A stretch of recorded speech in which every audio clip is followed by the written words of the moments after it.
ଖୁସିରେ ଚାଷ ବଳଉଛି ଏମିତି ଅନେକ ଚାଷ ମୋର 5 ପୁଅ 5 ଭିତରେ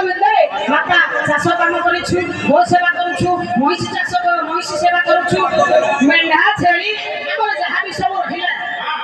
ଖୁସିରେ ଚାଷ କରୁଛୁ ମୋର 5 ପୁଅ 5 ଜଣ ଯାକ ସବୁ କାମ କରୁଛୁ ବସି କାହିଁକି ମନ ଦୁଃଖ ନା କାହିଁକି ନା ଦୁଃଖ ହେଉଛି ଦୁଃଖ କରିବାର କାରଣ ନା ପ୍ରଭୁ ମୋର ନେଇଯାଆନ୍ତେ କି ଆଗକୁ ବସିଗଲେ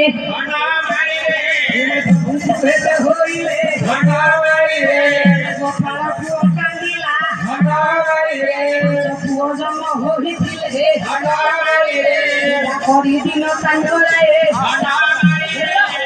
ଦେବର୍ଷି ଗଲେ ପ୍ରଭୁଙ୍କୁ କହିଲେ କାହିଁକି ଗୋପାଳ ପୁଅ କହିଲା ପ୍ରଭୁ ଯାହା ଦେଇଛନ୍ତି ନେଇଯାଆନ୍ତୁ ମୁଁ ଆଉ ସେବା କରିପାରିବିନି ମୋର 5 ପୁଅ ବିରକ୍ତ ହେଲାଣି ମୋର ସମୟ ସରି ଆସିଲାଣି